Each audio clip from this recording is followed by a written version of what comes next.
Hello, everybody. It's lovely to be here. So I'm going to be talking about creating islands of connectedness, psychedelic integration. And I'm actually talking about psychedelic integration for collective transformation, which is quite a lofty sounding title. So I've focused in my work on looking at how psychedelics can bring a sense of connectedness to self and others and world. And this is a scale, the What's Connectedness scale, to measure connectedness. It's a validated psychometric scale, validated by the team at Imperial College.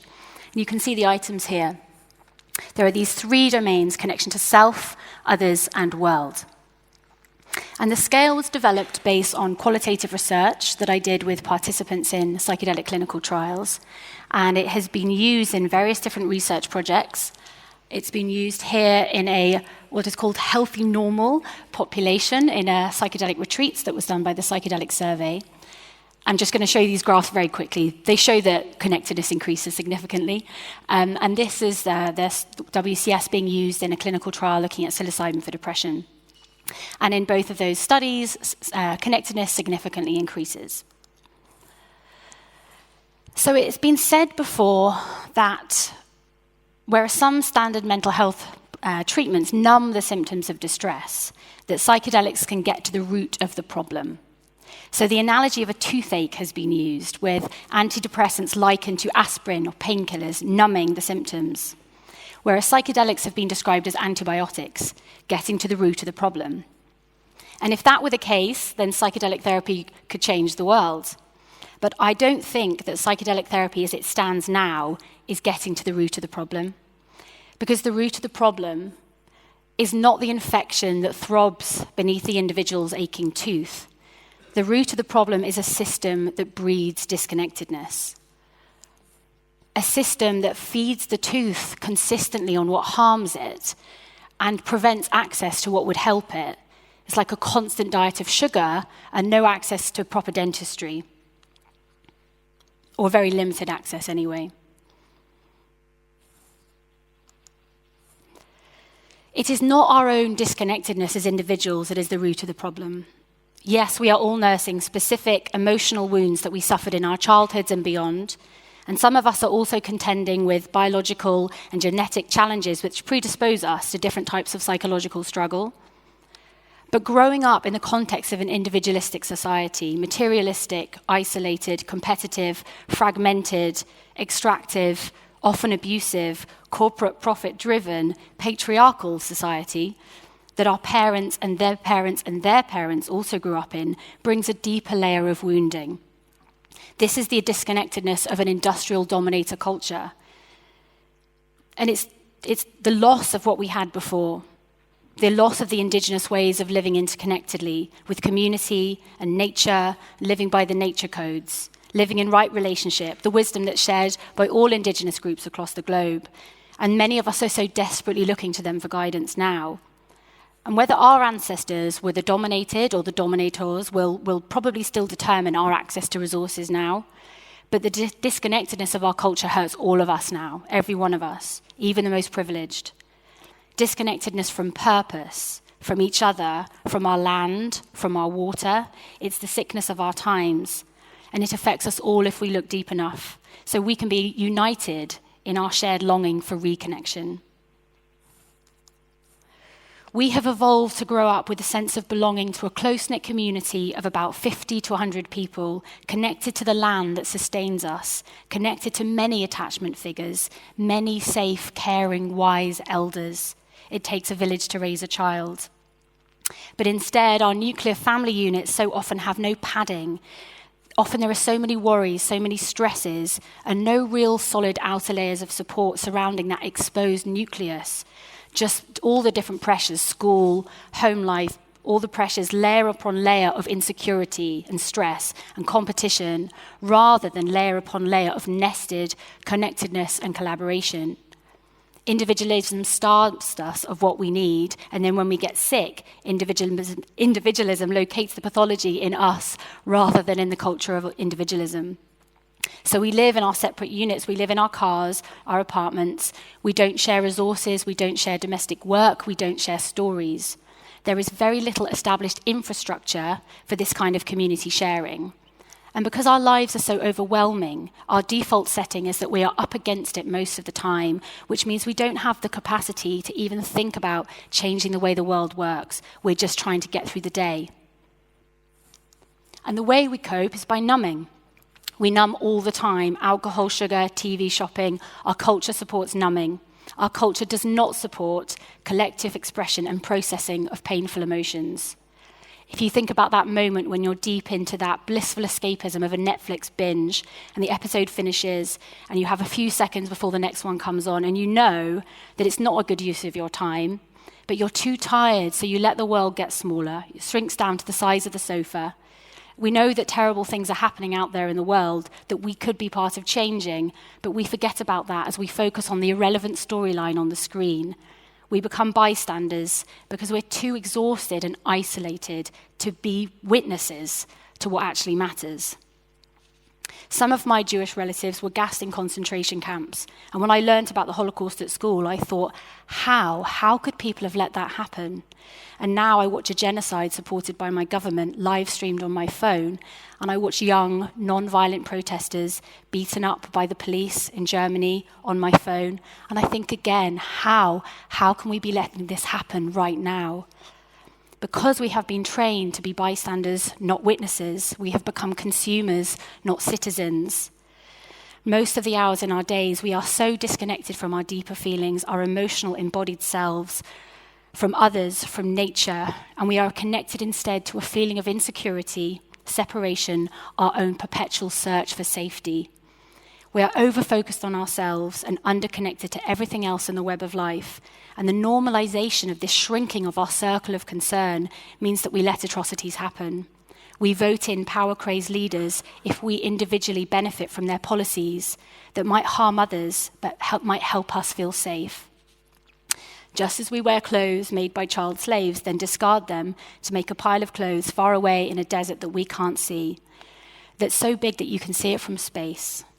But when we're disconnected from others, we're not responsible. Connectedness brings responsibility. When we're disconnected from those children in the sweatshops, when we're disconnected from that desert ecosystem that is being poisoned by our trash, we're not responsible for these things. We do not realize that responsibility that comes from connectedness is the gift. It is the gift. It is this gift that we are missing. This is the gaping hole that we cannot fill with consuming things. Being part of an interconnected web of life is the greatest joy. But only if we are connected and thus responsible on a scale that we can succeed at, that we can impact. Feeling responsible for millions of people is so impossible and overwhelming and hopeless that we just go back to Netflix. But when we find a small group of people that we can care for and be cared for by, not just our family group, but something bigger, more like a village or a tribe, full of diversity and creativity, we can relearn the skills of living connectedly. We can remember who we are and why we are here. The late Native American author John Trudell said so beautifully, all human beings are descendants of tribal people who were spiritually alive, intimately in love with the natural world, children of Mother Earth. When we were tribal people, we knew who we knew where we were, and we knew our purpose. This sacred perception of reality remains alive and well in our genetic memory. We carry it inside us, usually in a dusty box in the mind's attic, but it is accessible.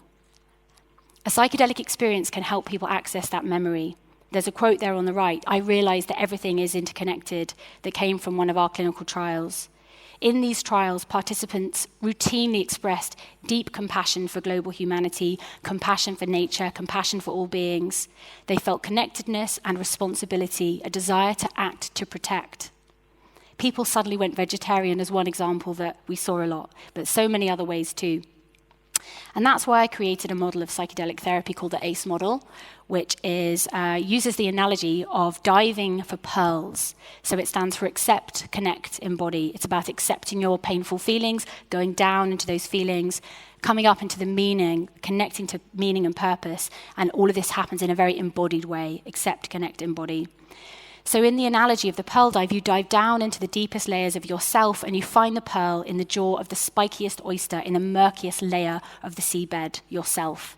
And then you swim up with the pearl and you see things differently and you have this passionate conviction to act differently now. And neuroscience tells us that, yes, we are supported by weeks of neuroplasticity to help us actually make those changes.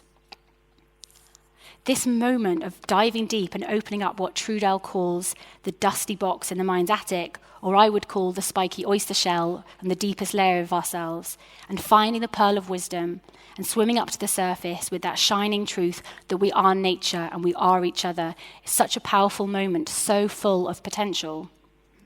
But in current psychedelic therapy practice, what do we do with this amazing window of opportunity, of seeing the light? Oh, back to that one. We don't really do anything. We lose that moment's potential. We don't support it because, as we've heard before from David Arizzo, there are so many reasons why there are practical issues, why it's very difficult for psychedelic clinical trials to offer integration. And as psychedelic therapy rolls out in places where it's legal, they have a whole different set of practical issues. But that means that there's always so much focus on the session itself, but the really important bit, the bit after, how people actually change their lives and the world around them, there is so little support. Sometimes after psychedelics, people do make amazing changes on their own, but often they go back to business as usual after a few months. If they were depressed before a psychedelic experience, in my experience, they will very likely be depressed again a year later, if they don't do work to keep that opening going. And we might say that's okay, they felt better for a while, and that means a lot. And psychedelics are a mental health treatment. They don't necessarily have to be a social or political intervention. But if we know that the benefits of a psychedelic experience will fade after a few months because the environment a client will return to is toxic, is that ethical? Would it not make more sense for us all to try to spend some time creating islands of connectedness where people can integrate, where people can be supported to maintain changes in their lives, where they don't have to go back to business as usual? Not doing this is the same short-term thinking that's behind those mountains of clothes that just can be seen from space. We just keep buying more, doing more, keep consuming. We just keep drinking ayahuasca without ever doing the work. We need to really learn to treasure each experience and honor it with our sustained and focused attention. With support, we can stay in that place of connectedness. We can get more connected to our feeling self, more connected to others, more connected to nature, become more and more citizen, more and more witness, rather than close up and just go back to that default mode of egoic preoccupation. And beyond the cost of the individual of locating psychedelic therapy in toxic culture, if we zoom out even more, if the status quo is toxic to our planetary life support system, then even if psychedelic therapy could be an effective treatment in our current context, that may not mean very much in 10 years, when it is very likely that ecosystem collapse will be causing so much more chaos than it already is. If we do this right now, if we really do create islands of connectedness on the basis that psychedelic therapy requires them in order for the rollout to be safe and effective, these islands together have the power to change the whole paradigm.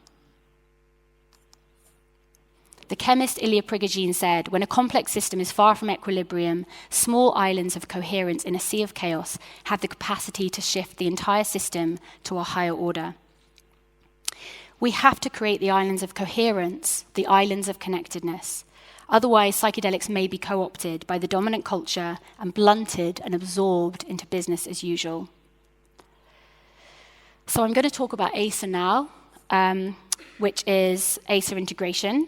And it's an island of connectedness that I believe that we really, really need. And that's why I created it and started it. It's now very much a group effort.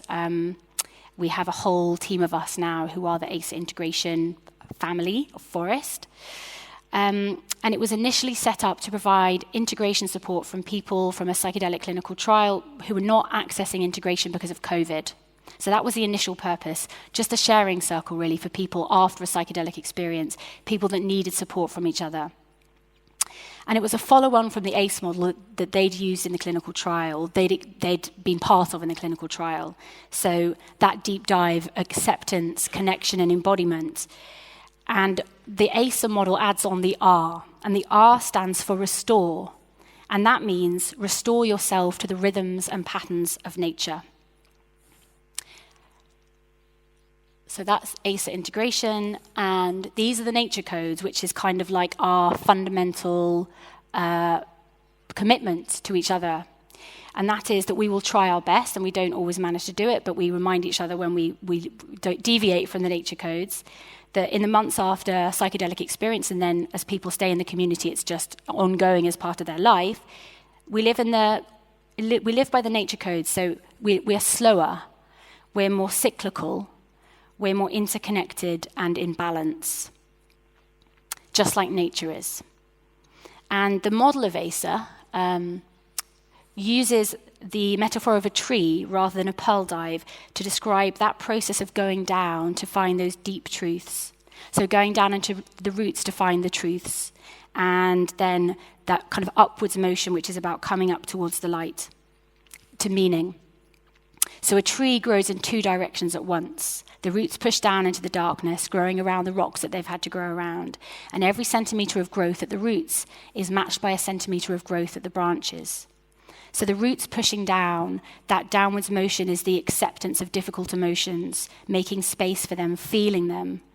And the branches pushing up is turning that suffering into meaning. We learn what our pain teaches us about what matters to us, what we stand for, what we want to grow towards, and what we want to be in service of. So that's our kind of daily code for living. When life throws different experiences your way and things are tough, you constantly focus on, okay, what does this teach me? What does this suffering teach me about what matters to me? And when you really make space to feel your grief and you're supported by others, you can really feel the other side of that grief, which is love for something.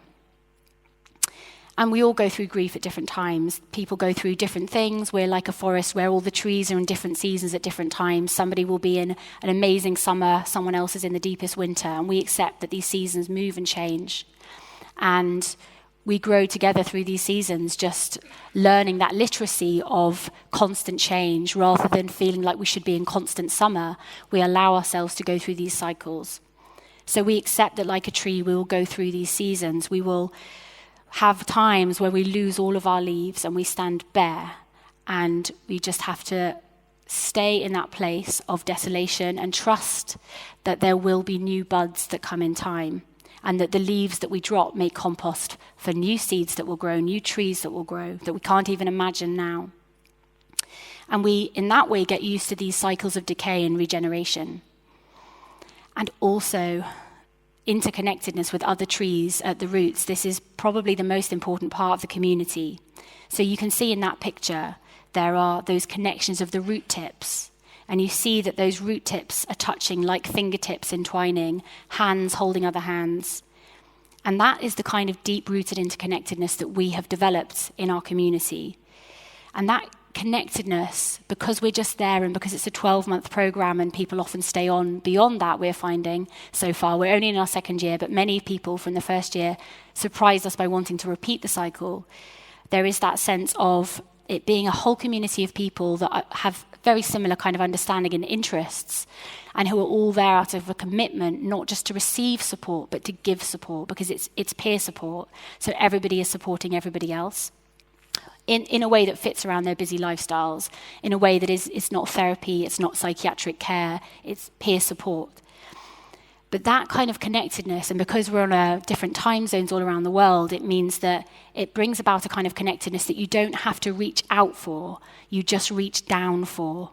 The connectedness, it's there, it's what you grow from, it's the belonging that we all have, that we all should have. It's something that we don't have to earn, but we can nurture it, because every time somebody makes a reciprocal connection with somebody else, it strengthens that root network. So we're connected at the roots, but we're also connected at our fruits, which is our metaphor for collaborations, creativity, cross-pollination, and cross-fertilization of ideas, because we know that many amazing ideas have come out of psychedelic explorations, and so that's also a really important part of it, and why communities can really, I don't like the word optimize, but really help things flourish. So ASA is a place, it's a forest of people, And it's a place where each person can really plant the pearl that they found on a deep dive. They can plant it in the same way that you plant a seed. It's like a clearing in a forest where there is fertile soil. And you can take that pearl, your big insights, or sometimes people just have had lots of different insights, or sometimes not even one clear insight, but that sense of opening up. And you can plant it, you plant that pearl, that idea, alongside other people who are also doing the same thing. They're all there for the same reason. They're planting their own pearls too. Because they all want to turn those moments of inspiration into something that lasts, to turn altered states into altered lives. And so we plant this forest together, and there are others there who have been there longer that can support them. The new people get supported by the older people. And we've become a kind of forest tribe, all living in different corners of the world. And we meet online, all these different time zones. And now we've started meeting in person, different groups of us, different constellations too. And we follow a monthly framework, which is called the 12 trees. So this is a cycle of the 12 trees. We have a different tree every month. And we spend the whole month really working with that tree, working with its lessons. I won't go through all of the cycle, all of the different trees now, but each tree has a lesson, and the lessons are all around connectedness to self. And when I say self, I mean like deeper feeling self, or connection to others, or connection to nature. And we follow this tree framework together, so we're all working on the same theme at the same time. And then when we stay in the community or we just follow the framework beyond the community, every time we come back to that month, we go a little bit deeper in this spiral of learning. We go a bit deeper with that theme. And for every month that we work with each tree, we have various different things in the community, different meditations, sharing circles for working in flexible ways. Some people prefer doing music meditation, some prefer doing wood whittling, some prefer doing the dancing integration that we have for each different tree. Some people love the sharing circles. Breath work is also a really important part of it. And once people have completed the first year, the first 12 trees, they can apply to become a facilitator. When we select people, we offer them training and we pay them as part of our team. They join our team and they receive regular supervision and debriefing with the team. And so they become an elder and they start offering their own sharing circles within the community, which is such a beautiful way of really deepening that connectedness they have with the community in an ongoing way. And they really talk about the joy of giving care as well as receiving care.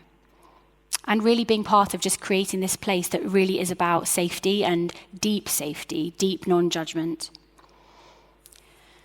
So we also have in-person local groups now. So these are two things that we've been working on more recently. Since our first cohort of people finished, they completed the first cycle, many of them wanted to start doing in-person work and work with their local communities using some of the materials, particularly the tree journeys.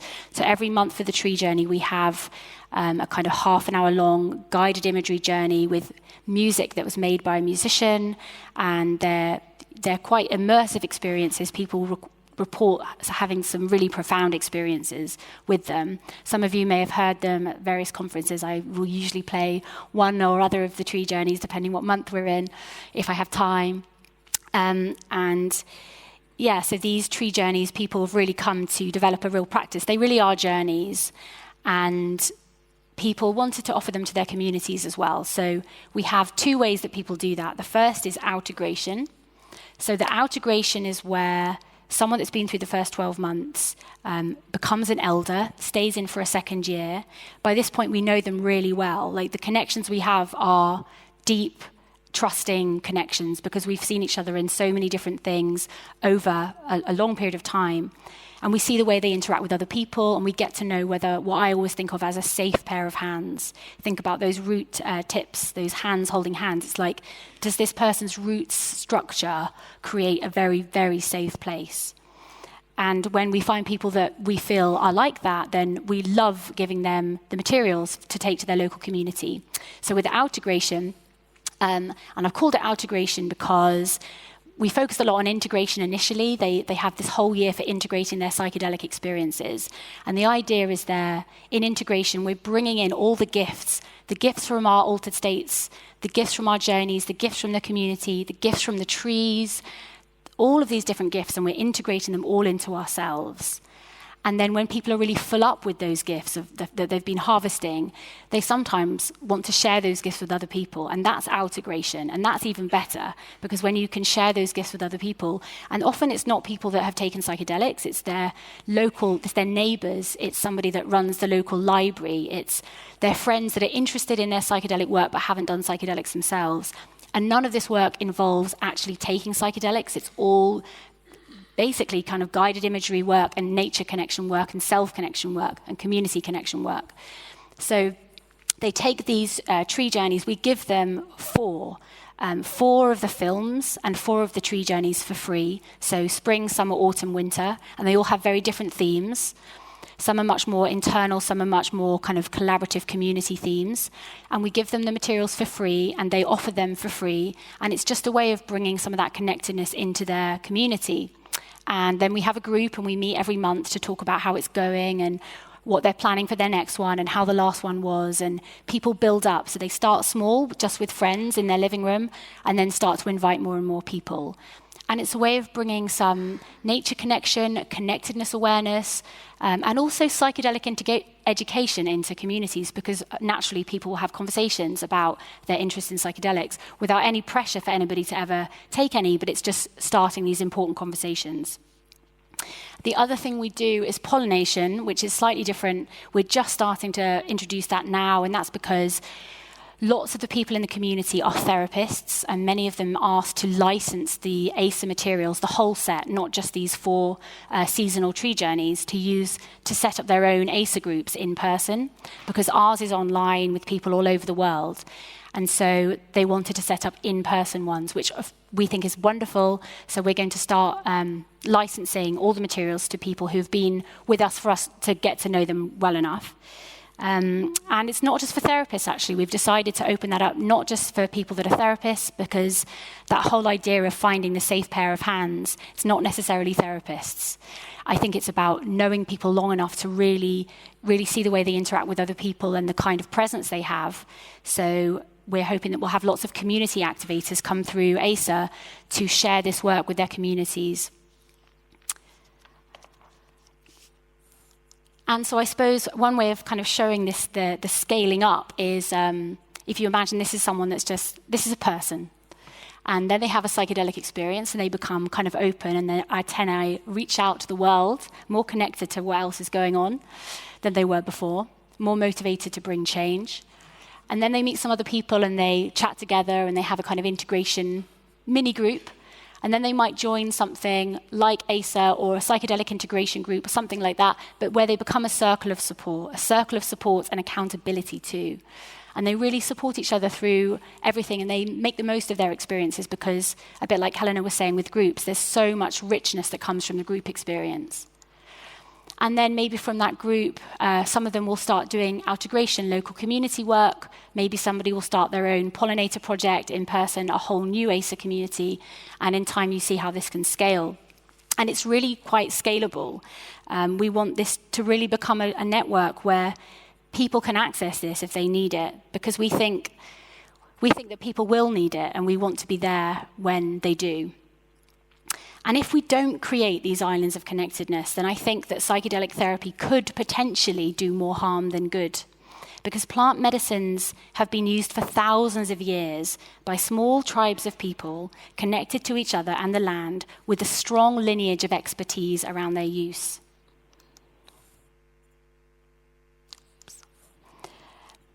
And Western industrial dominator culture has suppressed that lineage. And we don't have a long line of elders, and we don't have the understanding or the traditions, so we have to consciously rebuild the cultural container that we need. And potentially we can do this using the language and the symbols and the stories of nature from our own lands and lineages. But we have to refertilize our depleted soil. We talk a lot about set and setting in psychedelics, and Betty Eisner, if you've heard of her, included matrix, so setting and matrix.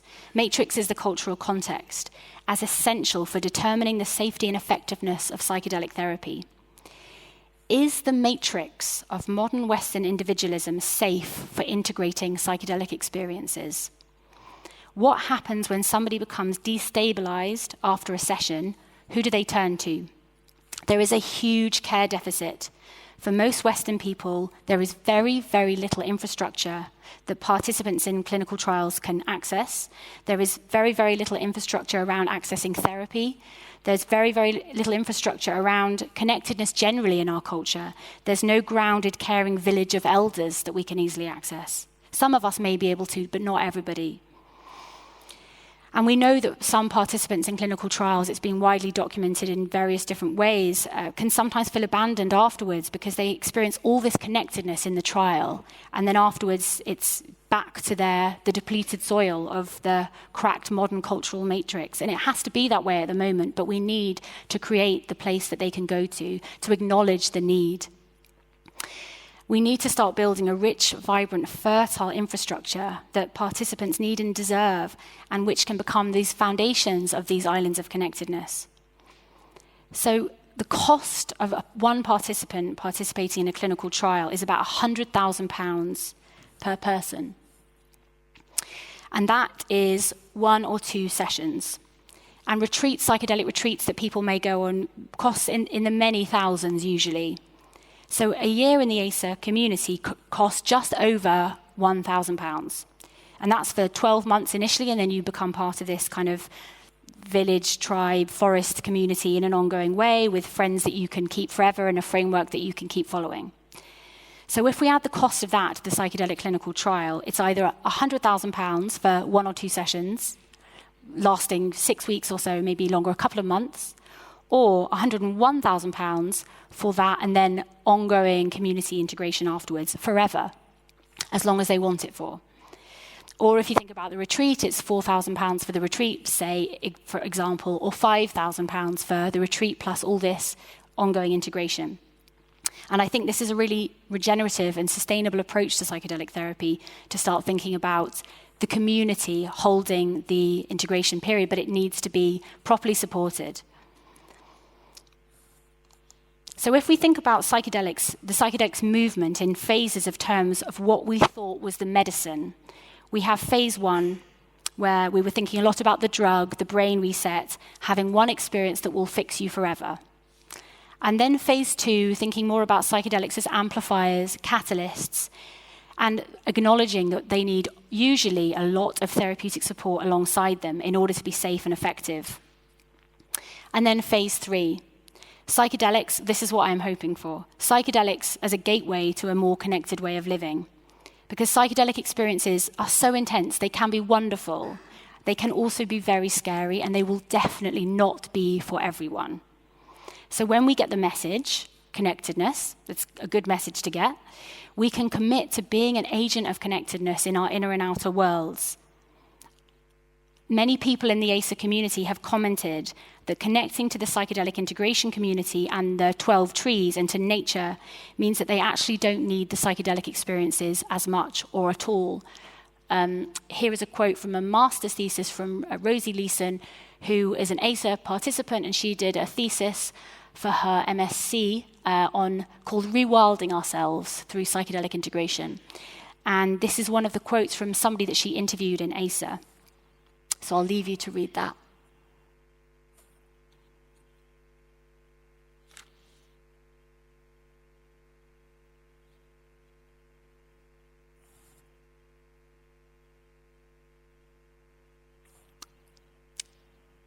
So in the next phase, perhaps the medicine won't be the drugs.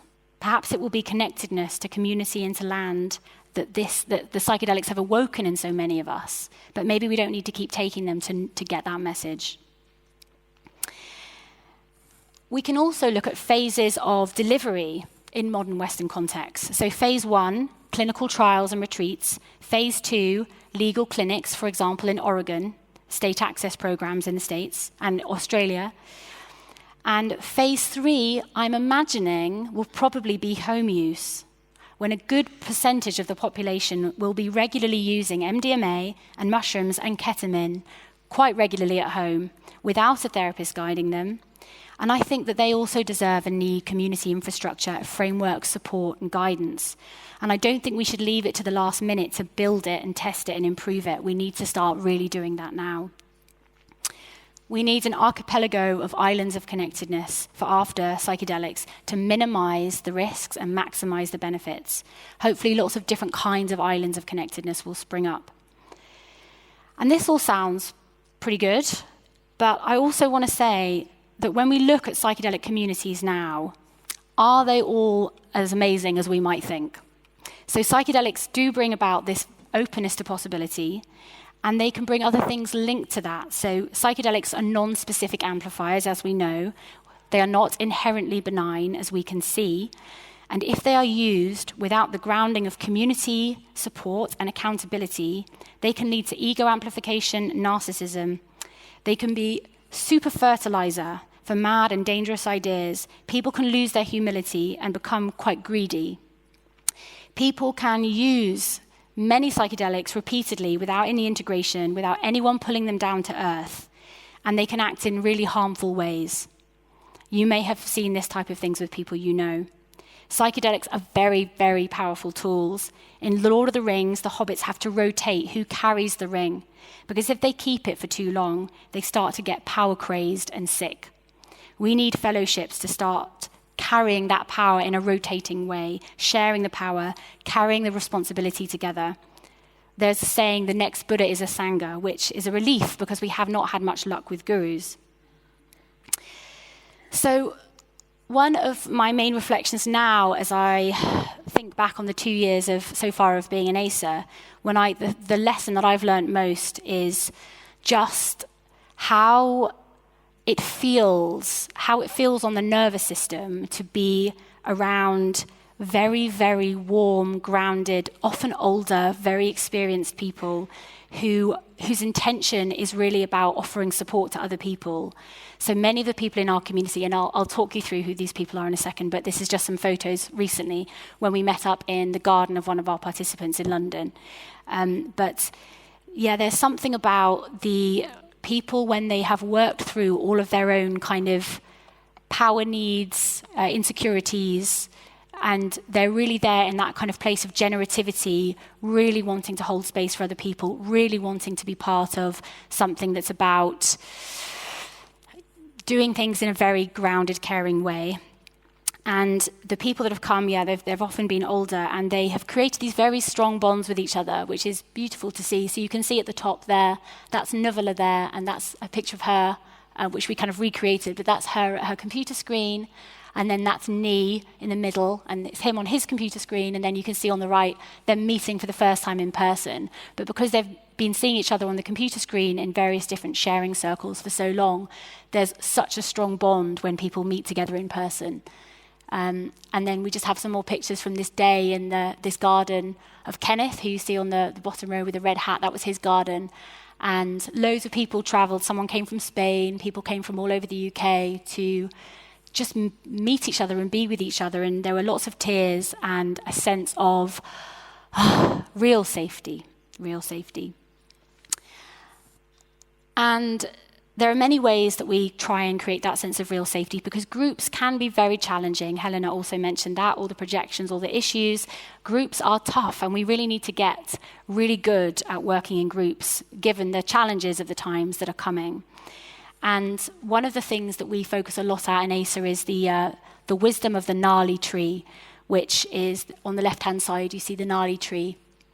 And it's a metaphor for how we can, as people, really let go of that very old way of trying to impress and show the best side of ourselves. And actually to recognize that when you go into a forest and you see all the perfect trees, and then you see the tree that's lost its limbs in a storm and has a big scar and a big hole in it and has survived a lot of difficult things, there's something about that tree that you feel safer with and you want to sit with. And I think it's that the honesty because it just shows its own scars. It doesn't try and hide them. It's just you know what you're dealing with, because it's that honesty and authenticity and vulnerability in just acknowledging that we are all very, very gnarly trees.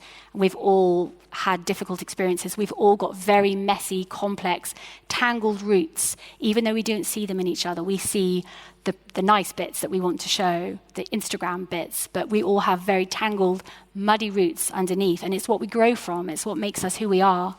And there's something about really getting to know our own roots and sharing that with a group of people that are doing the same thing that really leads to relational safety and trust as well. So the other thing we do in the community is there's this book on the right-hand side. It's called Us. It's actually a couple therapy book, but I think it's a manual for our times. It's about how we create us consciousness, how we can come out of kind of you and me thinking, one-upmanship, and create us consciousness. And this book is like a textbook for us. We have a book club where we read one chapter a month, and we just go round and round. So when we get to the end of the book, we just start up from the beginning. So I've read it many times now, and it takes a while to really, really get it, and to live by it takes even longer, but I think it's a real manual for our times. And there's something about the way we really prioritize that sense of making a connection, not an impression. That's a quote from Ron Siegel. And that when we really learn to do that and we can be our vulnerable, real selves, that people show so much more of themselves, that we get to know people really, really well too.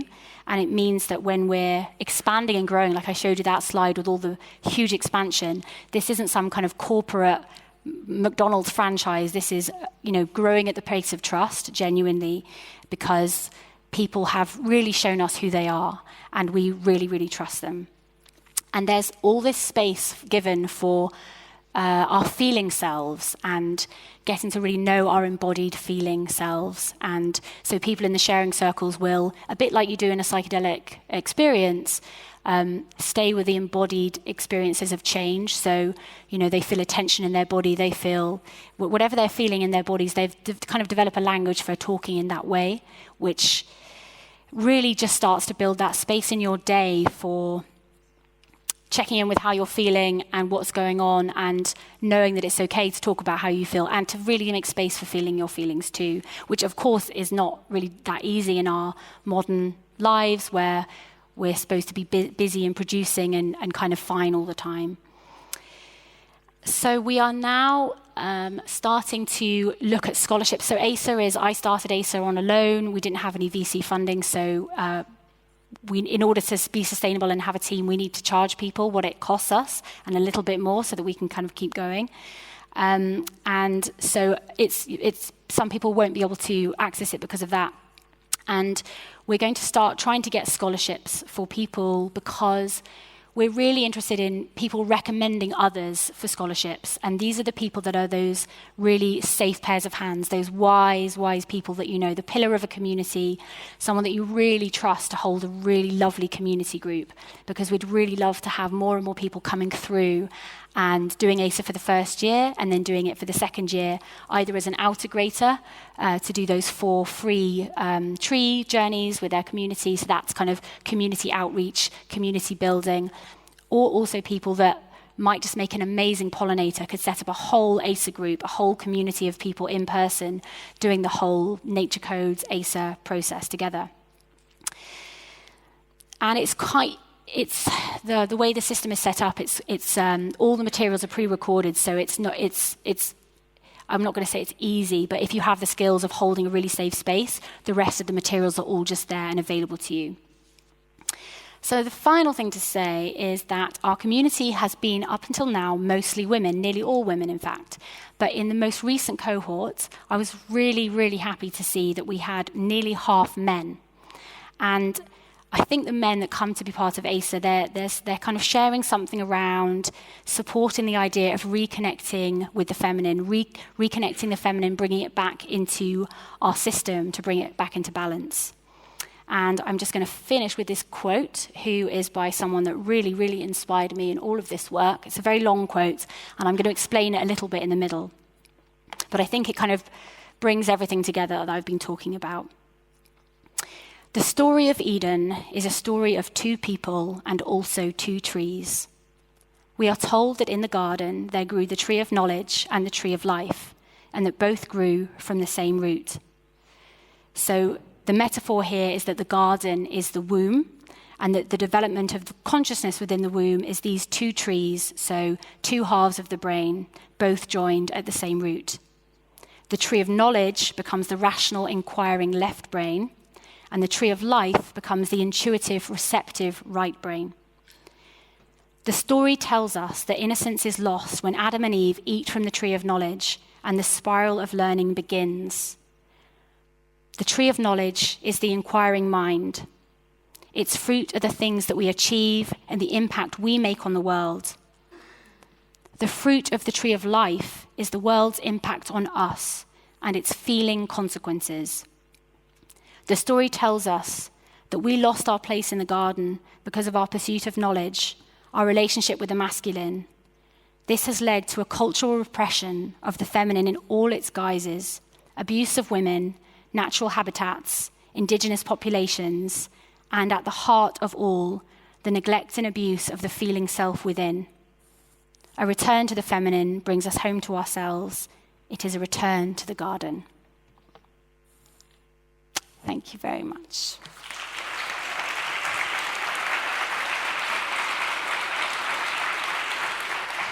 Oh, really? Nearly walked off there. That was...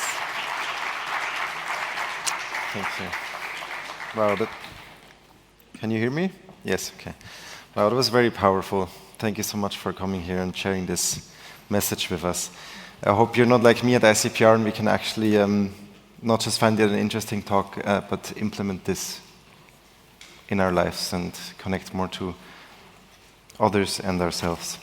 So we have 15 minutes for questions.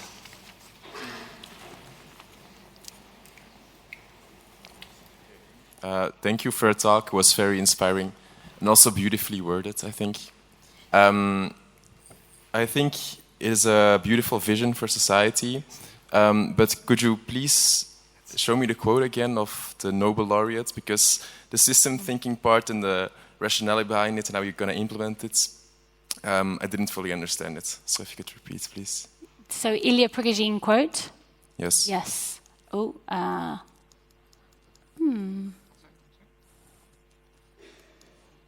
I can only go forwards, not backwards.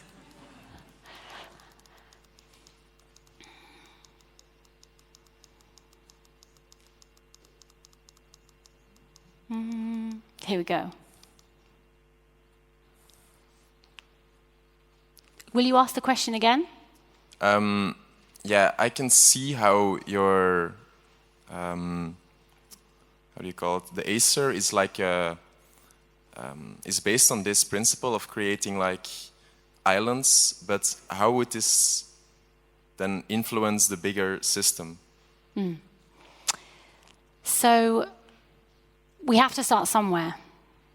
And the idea is that when people take psychedelics and they have this opening, then some of them, not all of them, can become agents of something, agents of connectedness. And that's what we see in ACER. So we have lots of people that come to us, I suppose, because their psychedelic experiences have really inspired them. And they feel that there is some kind of potential of, spreading connectedness beyond themselves. So if they start a community group, and then people come to their community group, and then more people start a community group, and of course it's not just ACER, it's other organizations, other groups as well, then we can slowly start to bring this way of doing things, the nature codes, connectedness, into the way we live. And so if we think about what can we do when we look at the system that we're in and we look at the way it's run and the way power is held and the way the rules of the game are made, it's very, very difficult to change that at that high level. Apart from anything else, the way, kind of corporate power really decides our policies, and the way, it's the system is so corrupt that it's very, very difficult to steer it differently at the top. But we can, at a grassroots level, take our own lives into our own hands a bit. And I think there is a level of disobedience that comes with this, because when we are connected to other people in strong groups, and it's not just about meeting to do a tree journey, it's also about forming communities. And I don't just mean communities that meet in a library to meditate. It's living together potentially, sharing resources, forming strong groups. And from the strength of that connectedness, there may well be times in the years ahead where we have to be disobedient and we have to do things the way that works for our groups, not the way that we are maybe being told to do things by something else. But there's power in numbers. I think behind this is real belief in the power of numbers, because the people that are making the policies that are driving us to extinction and genocide and the whole polycrisis, a tiny, tiny number of people. We are so much greater in number than they are. So it's bringing us together.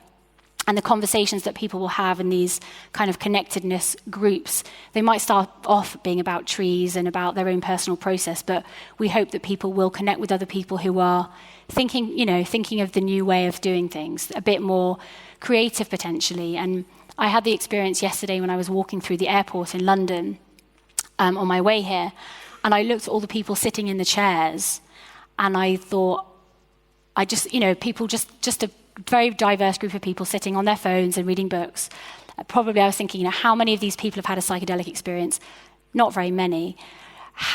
If some of them did, and if some of them started the ones that resonated with it, started some kind of group and encouraged the other people, could we make this whole lounge of this airport start to, I can't think of another word, but wake up, like it is about waking up from this matrix and the way we're headed? And I thought to myself, yes, they could, because there's something about nature that is very non-threatening.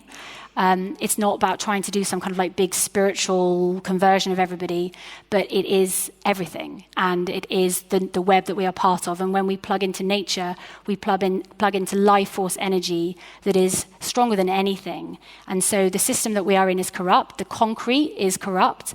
Underneath the concrete is layers and layers and layers of earth, living root structures. So that's how we can, I hope, potentially start to think about doing something to change the chaos that we are in. Okay, thanks. Does that answer your question? Yeah, kind of, yeah.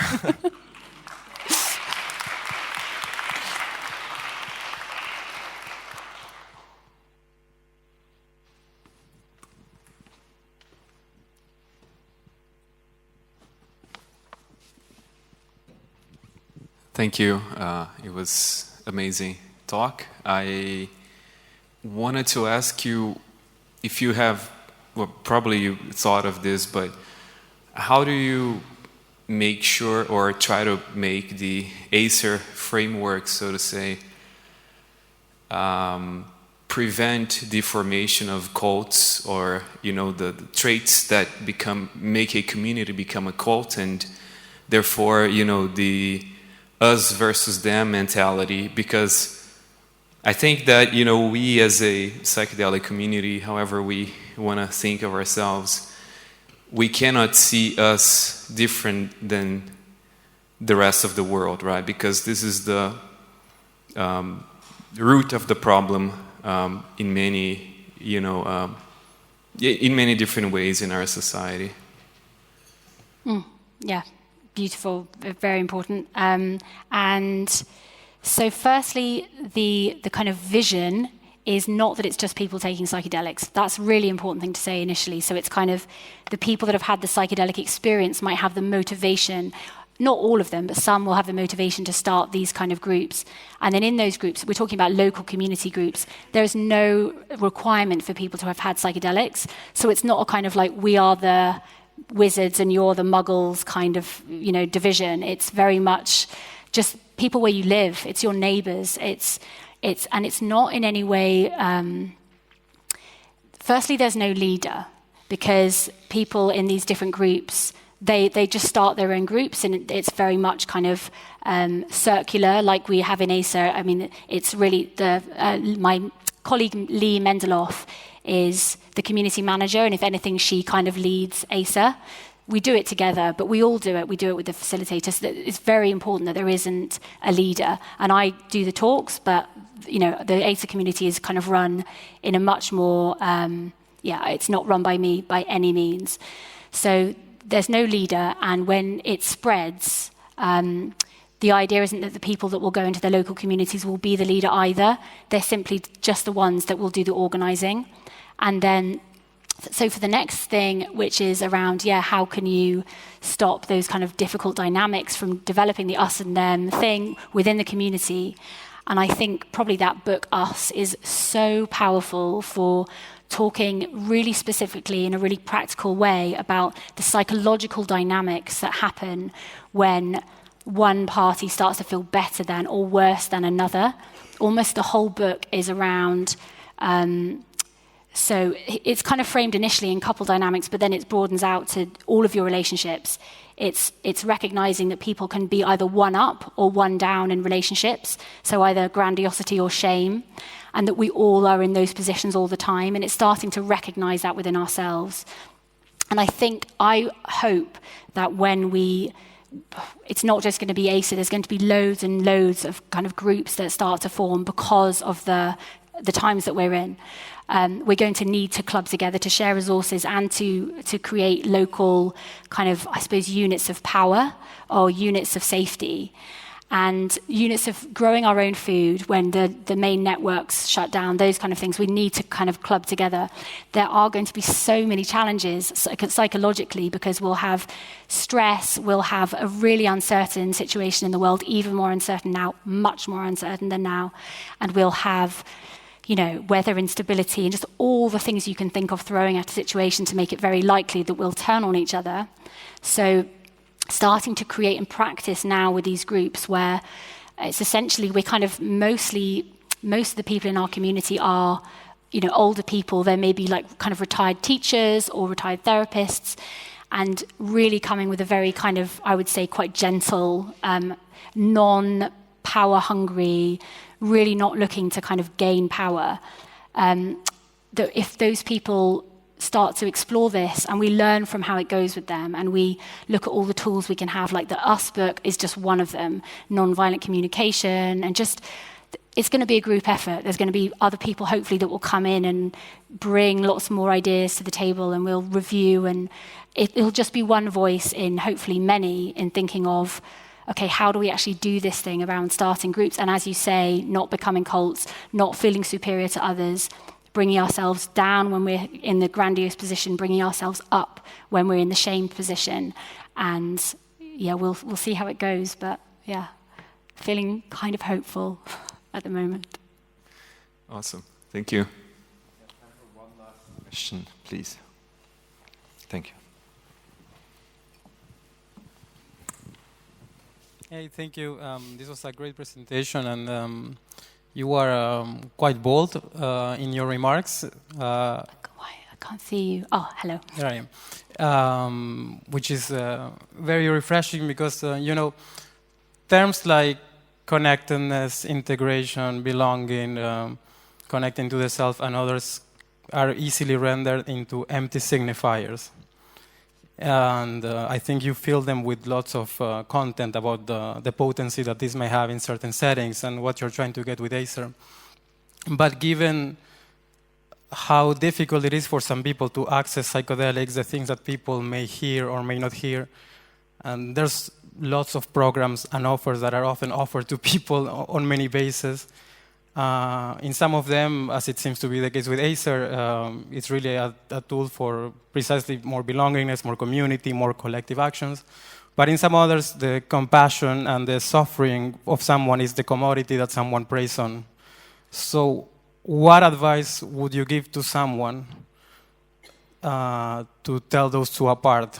When is their suffering, their grievance, their becoming a commodity for someone else, and when? What are good indications that might be a good route to follow? Thank you. It's a really interesting one, and I haven't thought about it in that framing.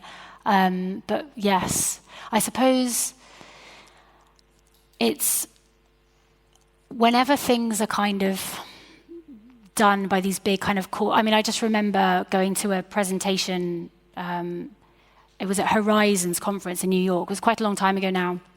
And I saw this presentation about the mental health crisis and depression, and it was by a big kind of corporate company who are manufacturing psilocybin.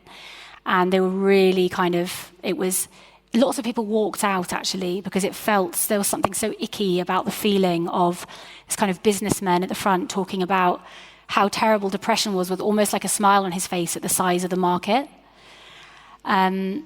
So I would say that when things are done by big companies with shareholders, they're always going to have that pressure of like, okay, great, what's the size of this opportunity of suffering here for us?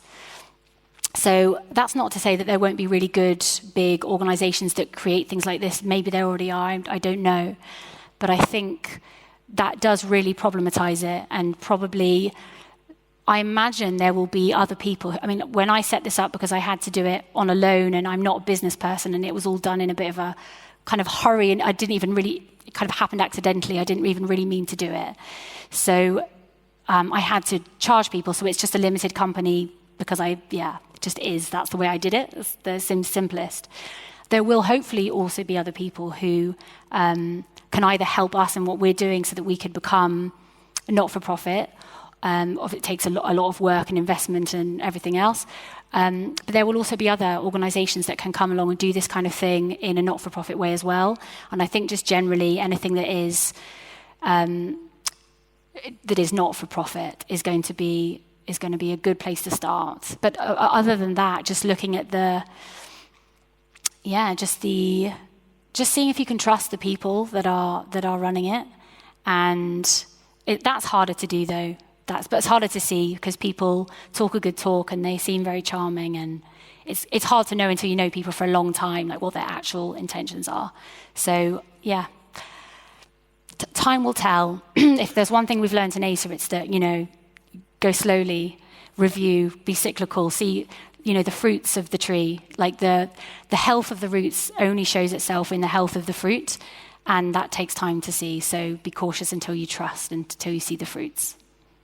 And if I might have just a little follow-up, then for other people trying to do this work and to share these things with others, what are the type of good intentions someone should be wary of about themselves? Ooh, good question.